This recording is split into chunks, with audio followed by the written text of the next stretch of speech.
नमस्कार, मैं हूं जुमखान। दिन भर की खबरों में सबसे पहले डालती है नजर आज के मुख्य समाचारों पर। प्रेम संबंध के चलते गला काटकर युवक की निर्मम हत्या, न्यू हासिंगपुर कॉलोनी में देर रात हुई वारदात। श्रम विभाग की विभिन्न गत समितियों की बैठक आयोजित। गोगामेड़ी एवं भद्रकाली मंदिर में भिक्षावृत्ति से बच्चों को मुक्त करवाने के लिए चलाए जाएंगे विशेष अभियान। कृषि भूमि के बीच में से जबरन रास्ता खुलवाने का आरोप, कलेक्टर को ज्ञापन सौंप की दोषियों के खिलाफ कार्रवाई की मांग। पात्र लोगों को प्रधानमंत्री आवास योजना का लाभ दिलवाने की मांग, सामाजिक कार्यकर्ता ने सौंपा कलेक्टर को ज्ञापन। अब खबरें विस्तार से। प्रेम संबंधों के चलते सोमवार देर रात युवक की गला काटकर हत्या कर दी गई। जंक्शन में जिला परिवहन अधिकारी कार्यालय के पास स्थित न्यू हाउसिंग कॉलोनी के एक फ्लैट में वारदात को अंजाम दिया गया। पुलिस ने मामले को तत्परता से कार्रवाई करते हुए एक महिला सहित 2 जनों को राउंड अप कर लिया है। इस संबंध में मृतक के पिता ने 2 जनों के खिलाफ हत्या का मामला दर्ज करवाया। पुलिस ने मंगलवार को जिला अस्पताल में पोस्टमार्टम करवा शव परिजनों को सौंप दिया। पुलिस के अनुसार सोमवार रात करीब 1:30 बजे सूचना मिली कि न्यू हाउसिंग बोर्ड के फ्लैट संख्या C121 में युवक की हत्या कर दी गई है। थाना प्रभारी नरेश गैरा, हेड कांस्टेबल सरजीत सिंह आदि मौके पर पहुंचे। मुआयना कर मृतक की पहचान मुकेश बावरी निवासी वार्ड 52 सुरेशिया जंक्शन के रूप में की गई। इसके बाद उसके परिजनों को सूचना दी। FSL संबंधी साक्ष्यों के संग्रहण के लिए शव को रात्रि को घटनास्थल पर ही रखा गया।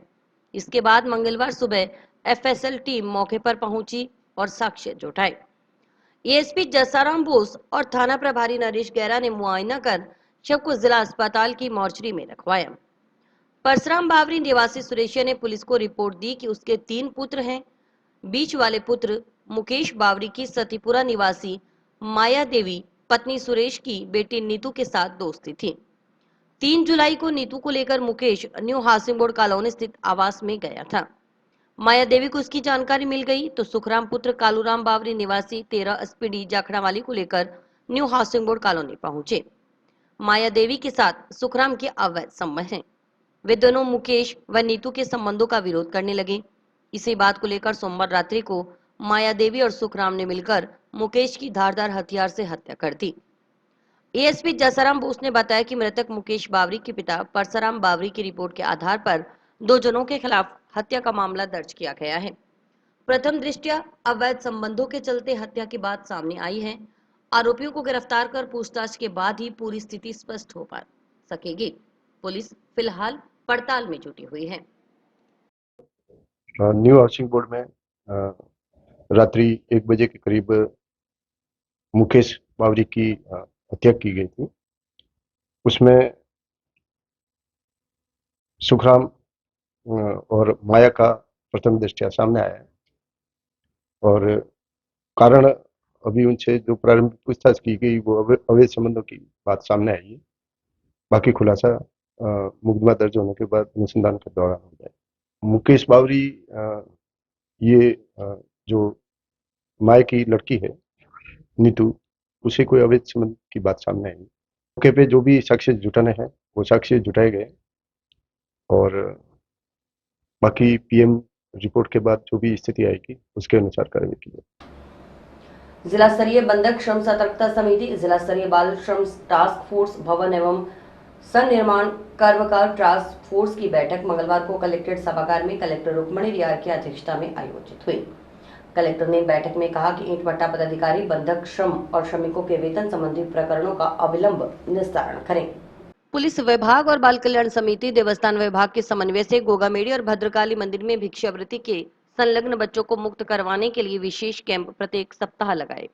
विभिन्न निर्माण कार्यों, सड़क, नाली, पार्क इत्यादि के विरुद्ध जो उपकर संग्रहित किए जाएं व चालान के जरिए ठेकेदार या पार्टी के नाम से ऑनलाइन जमा करवाएं।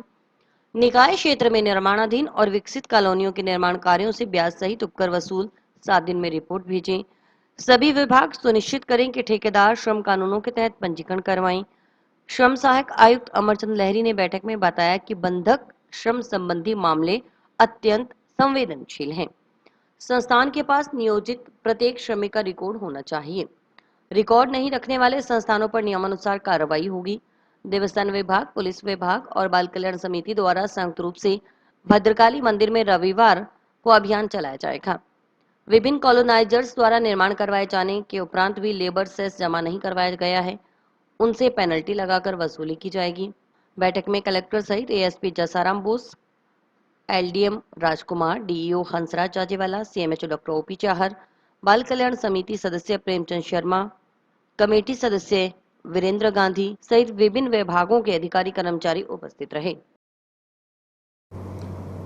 आज building and other construction worker task force, जिसे BOCW टास्क फोर्स के नाम से जाना जाता है, उसकी आज रिव्यू मीटिंग जिला कलेक्टर महोदय की अध्यक्षता में आज कलेक्ट्रेट सभागार में संपन्न हुई। BOCW टास्क फोर्स में मुख्य रूप से जो कंस्ट्रक्शन सेक्टर पर जो BOCW सेस या उपकर लगाया जाता है उसके कलेक्शन का रिव्यू किया जाता है। इसमें विभिन्न डिपार्टमेंट्स के साथ साथ नगर निकाय जो है, नगर परिषद है, और PWD, WRD, ये मेडिकल कॉलेज निर्माणाधीन है, या इसके अलावा जो भी कंस्ट्रक्शन के प्रोजेक्ट अपने ज़िले में चल रहे हैं उनके प्रतिनिधि, उनके जो जिला अधिकारी हैं वो उपस्थित हुए थे। इस मीटिंग में जिला कलेक्टर महोदय द्वारा जो नगर पालिका के जो EO अधिकारीगण जो उपस्थित हुए थे उनको डायरेक्शन दिया गया है कि शहर के आसपास जो भी कॉलोनियाँ या कॉलोनाइजरों ने जो कंस्ट्रक्शन वर्क किया है उससे 1% सेस इकट्ठा करके विद ब्याज वसूली करके 3 दिन में रिपोर्ट प्रेषित करने के लिए कलेक्टर महोदय द्वारा आदेश दिया गया है। इसके जो कलेक्शन के पीछे मुख्य धारा यह रहती है कि जो वेलफेयर स्कीम चलती है राज्य सरकार की, वो श्रमिक कार्ड की जो स्कीम्स हैं वो बेसिकली इस फंड पे ही डिपेंड करती है। तो उन स्कीम्स में काफ़ी लंबे टाइम से पेमेंट नहीं हो पा रही श्रमिकों को, तो सरकार ने हनुमानगढ़ जिले को 30 करोड़ रुपए वार्षिक टैक्स कलेक्शन का जो है लक्ष्य दिया गया है। इसके अगेंस्ट ही सब नगर निकाय और जो भी पार्टिसिपेटरी डिपार्टमेंट है उन सब लोगों के सहयोग से ये टारगेट पूरा किया जाना है।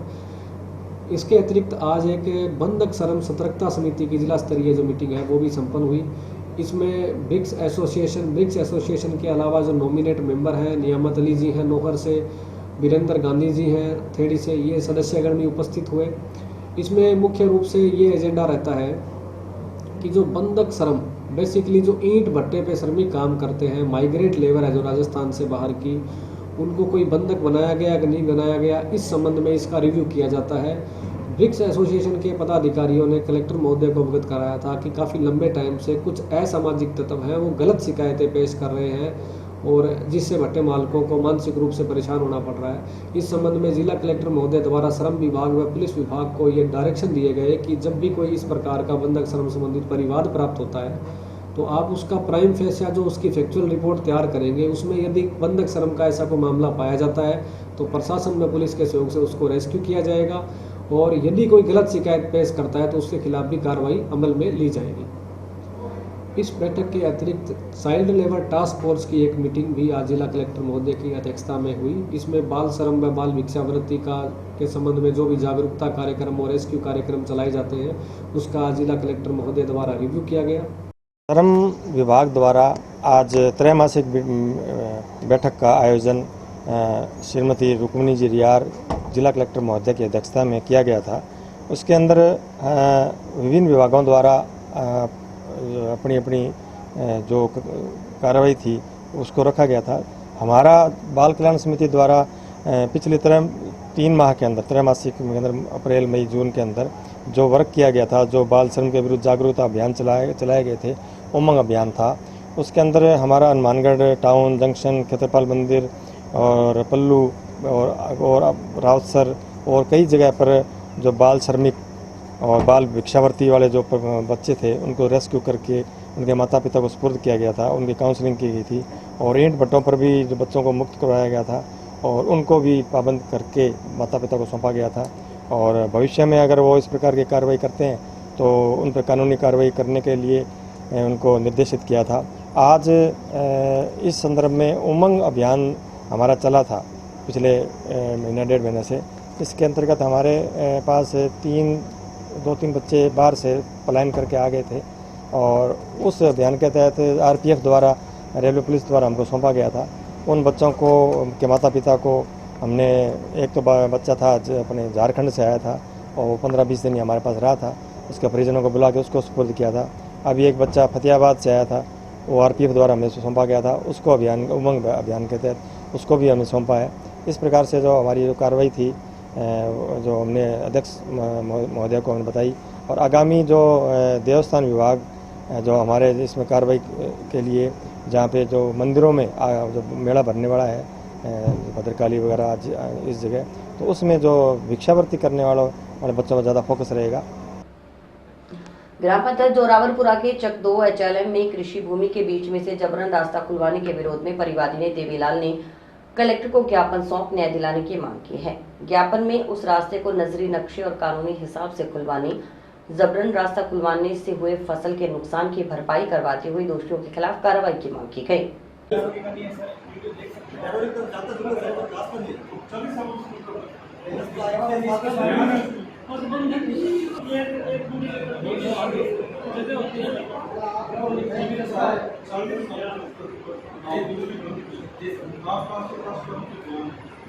ग्राम पंचायत के लिए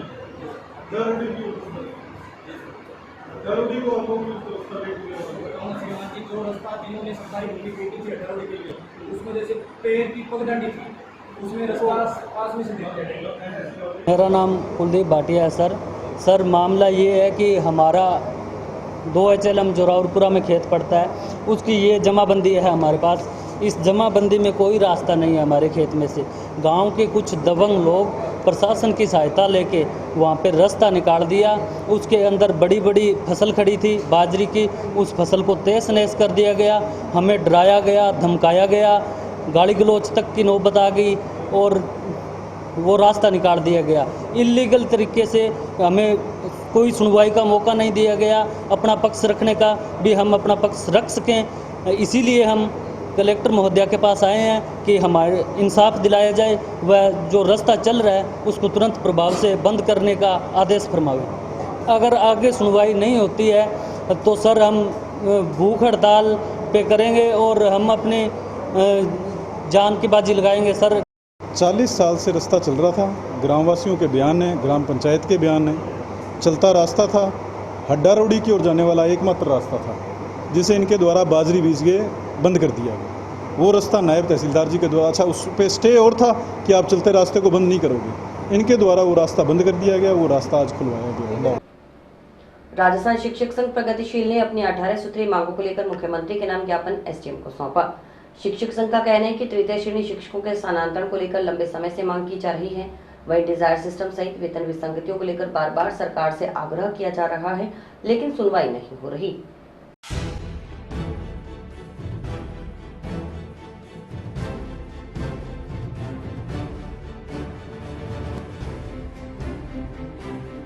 शिक्षक संघ प्रगतिशील के उप शाखा ने आज SDM साहब को ज्ञापन दिया, जिसमें 18 सूत्री मांग पत्र उनको सौंपा है। स्टेट स्तर पर भी ये पहले हमें राज्य सरकार को मांग पत्र सौंप चुके हैं। रिमाइंडर के तौर पर आज हमें इन्होंने पुनः इसको ज्ञापन को SDM साहब को, ताकि राज्य सरकार को अवगत करा सकें कि हमने जो जो मांगे की उनको तुरंत पूरा किया जाए। इसमें मांगे हैं कि एक संभाग स्तर पर कैंप लगाकर शिक्षकों की जो समस्या है उनको संभाग स्तर पर निराकरण किया जाए, और कई सालों से तृतीय श्रेणी अध्यापकों के जो स्थानांतरण नहीं हुए हैं, नीतिगत नीति बनाकर उनके स्थानांतरण किए जाएं, और 3 सालों से द्वितीय श्रेणी अध्यापकों के भी अभी तो प्रमोशन नहीं हुए हैं, और एक शिक्षा सेवा नियम 2021 लगाकर उन्होंने उलझन में डाल दिया गया है। तुरंत कोर्ट का आदेश है या फिर खुद निर्णय लेकर सरकार इस पर तुरंत कार्रवाई करे और द्वितीय श्रेणी अध्यापकों के जो पदोन्नति है वो शीघ्र करे। अध्यापकों को शैक्षणिक कार्यों, गैर शैक्षणिक कार्यों से मुक्त करके उनको शैक्षणिक कार्यों में लगाया जाना चाहिए। इसके अलावा वरिष्ठ अध्यापकों के जो अंतर्मंडल स्थानांतरण होते हैं तो उनकी वरिष्ठता विलोपन हो जाती है, तो क्योंकि उनकी जो नियुक्ति होती है वो राज्य स्टेट स्तर पे होती है, और जब वो एक जिले से दूसरे जिले में आते हैं उनकी तो उनकी वरिष्ठता विलोपित हो जाती है। तो इस प्रकार अगर उनकी नियुक्ति राज्य स्तर पे होती है तो वरिष्ठता का भी विलोपन नहीं होना चाहिए, हमारी मांग है। और समस्त प्रयोगशाला सहायकों को शिक्षकों के समान वेतन दिया जाना चाहिए, ये भी हमारी मांग है। उच्च माध्यमिक विद्यालयों में अभी तक जो सामान्य विषय हैं हिंदी और अंग्रेजी के, उनके व्याख्याताओं के पद सर्जित नहीं किए गए हैं। हमारी बहुत पुरानी मांग है कि व्याख्याताओं के पद सर्जित किए जाएं और उन पर पदोन्नति की जाए या फिर उनकी नई नियुक्ति की जानी चाहिए। इसके अलावा इस प्रकार हमारी 18 सूत्री मांग पत्र है। इसके आगे भी निःशुल्क पाठ्य पुस्तकें हैं, उनको बच्चों को दी जाती है, उसमें कमियां रह जाती हैं। तो हमारा ये आवेदन है सरकार से कि जितने पैसे लगते हैं उनके खाते में पैसे दिए जाएं ताकि वो अपनी आवश्यकता अनुसार पुस्तकें खरीद सके। उप प्रधानाचार्य के पदों पर 50% सीधी भर्ती होनी चाहिए, जो कि वर्तमान में व्याख्याता सारे के सारे व्याख्याताओं के लिए ही प्रधानाचार्य की पदोन्नति मानी गई है। पूर्व में ये 50% हेडमास्टर और 50% व्याख्याता इस तरह से या 80-20 का ये रेशा था, लेकिन अब वर्तमान में सीधी भर्ती न करके पूरी जो है प्रधानाचार्यों की जो पदोन्नति है वो व्याख्याताओं के ऊपर निर्भर कर दी गई है। ये हमारी मांग है कि 50% सीधी भर्ती होनी चाहिए। और अभी वक्त है एक ब्रेक का।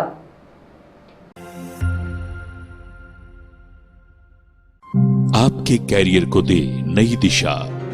माता किताब कौर इंटीग्रेटेड बीएड व डिग्री कॉलेज, जो कि ISO सर्टिफाइड है और महाराजा गंगा सिंह यूनिवर्सिटी बीकानेर से मान्यता प्राप्त है, जो लेकर आए हैं BSc नॉन मेडिकल व मेडिकल, BA सभी विषयों में, BSc बीएड व BA बीएड की सुविधा।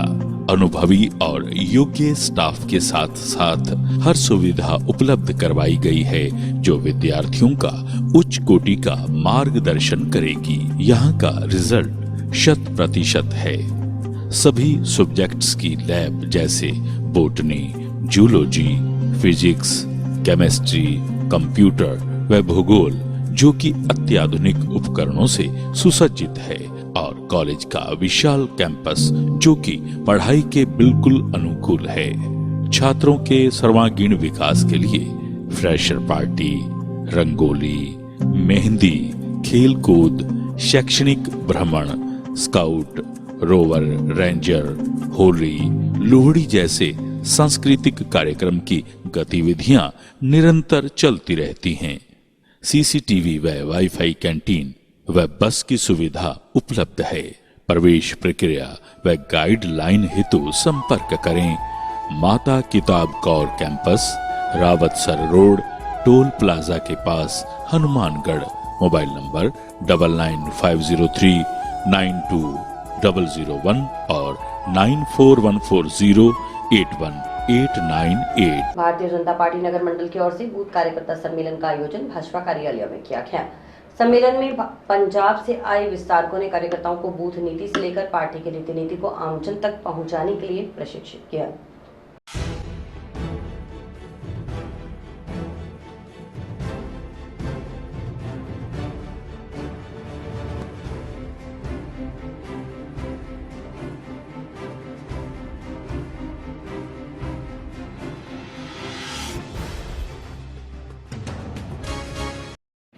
और राजनीतिक पार्टी के कार्यकर्ता का उद्देश्य रहता है सत्ता प्राप्ति या सत्ता लक्ष्य और सत्ता के माध्यम से जनता की सेवा। तो हम राजनीतिक पार्टी के कार्यकर्ता हैं, तो बूथ पर काम क्या करना चाहिए जिससे लोग हमारी पार्टी से, हमारे विचार से ज्यादा जुड़े। तो उन्होंने सबसे बड़ा जो मंत्र भोपाल के बूथ सम्मेलन में दिया, वो दिया कि हमारा बूथ का अध्यक्ष, बूथ की समिति सेवा भावी होनी चाहिए। उन्होंने कहा कि बूथ पर आपको कोई संघर्ष आंदोलन नहीं करना, पहला काम जो करना है बूथ पर वो सेवा भावी। और अभी मंडल अध्यक्ष ने जिसका जिक्र भी किया कि कोरोना में जिस प्रकार भारतीय जनता पार्टी के प्रत्येक कार्यकर्ता ने किसी को भूखा इस शहर में सोने नहीं दिया, किसी को दवा से वंचित नहीं होने दिया, और इसीलिए उन्होंने कहा कि इस सेवा भाव के साथ हम आगे बढ़ सकते हैं।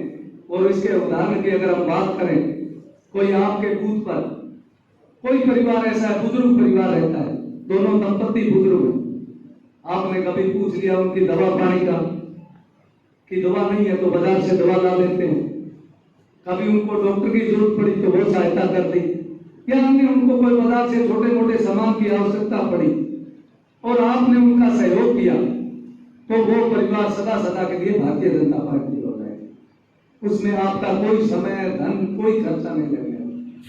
दूसरा, उन्होंने कहा कि आप जिस बूथ पर रहते हो, वरिष्ठ नागरिकों से लगातार आपका संपर्क रहना चाहिए, युवाओं से संपर्क रहना चाहिए, युवाओं को मोटिवेट करना चाहिए कि आप खेल जगत में आगे बढ़ो, शिक्षा में आगे बढ़ो, नशा जैसी बीमारियों से दूर हो, समाज में कोई ऐसी बीमारी नहीं फैले।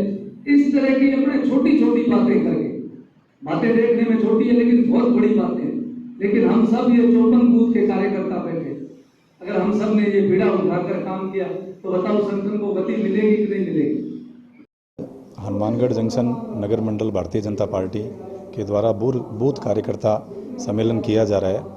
ये जो बूथ कार्यकर्ता सम्मेलन है, इससे पहले लगातार 8 दिन तक हमारे बीच में पंजाब से आए हुए भारतीय जनता पार्टी के विस्तारक बाबूराम आर्य जी हमारे साथ रहे और हमने अलग अलग वार्डों में अलग अलग बूथों पर हमारे शक्ति केंद्र संयोजकों के साथ भारतीय जनता पार्टी के कार्यकर्ताओं के साथ लगातार बैठकें की और बैठकों में जो कांग्रेस सरकार का कुशासन है उस संबंध में चर्चा करते हुए उसे उखाड़ फेंकने का आह्वान करते हुए आगामी जो विधानसभा चुनाव में उसमें भारतीय जनता पार्टी की सरकार बनाने की बात करते हुए कार्यकर्ताओं से तन मन धन से लगने की बात की है। और इन 8 दिनों की अलग अलग वार्डों में बूथों पर बैठकों के बाद आज ये बूथ कार्यकर्ता सम्मेलन किया गया है। इसमें हम आगामी जो भारतीय जनता पार्टी के कार्यक्रम है इनकी रणनीति बनाते हुए जो कांग्रेस सरकार है उसके खिलाफ संघर्ष का बिगुल बजाने की योजना तैयार करेंगे। सावन का महीना शुरू होने के साथ ही मंदिरों में श्रद्धालुओं की आवाजाही बढ़ गई है। भक्तों ने जलाभिषेक किया। खास बात है कि इस बार 59 दिन का सावन का महीना होगा, जिसमें 8 सोमवार होंगे। ये विशेष संयोग 3 साल में एक बार होता है, जब अतिरिक्त मास आता है।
आज से श्रावण सोमवार शुरू है, तो इस बार 8 श्रावण सोमवार आएंगे हैं, तो उसकी भगवान भोलेनाथ की पूजा करने के लिए आए हैं और भगवान से कामना करने के लिए आए हैं कि सबको सुखी रखें और सब पर अपनी कृपा दृष्टि बनाए रखें। सावन मास शुरू हो रहा है और आज सावन का वैसे सोमवार ही माना गया है और ये संयोग ही है बाबा का कि इस बार 3 सालों में ऐसा पहली बार संयोग बन रहा है कि सावन के जो सोमवार है वो 8 होंगे, मतलब सावन मास 2 महीने तक है। आज इसी में मैं भी सपरिवार पूजा करने के लिए आया हूँ और बाबा सबकी भली करे, विश्व में मनोकामना बनी रहे। गांव पंचायत पक्का सारना में प्रधानमंत्री आवास योजना में अपात्र लोगों को किए गए आवंटन निरस्त करवाकर दोषियों के खिलाफ कार्रवाई की मांग को लेकर सामाजिक कार्यकर्ता डॉक्टर हरविंद्र सेठी ने कलेक्टर को ज्ञापन सौंपा। ज्ञापन में कलेक्टर से इस मामले की जांच करवाकर पात्र लोगों को योजना का लाभ दिलवाने की मांग की गई।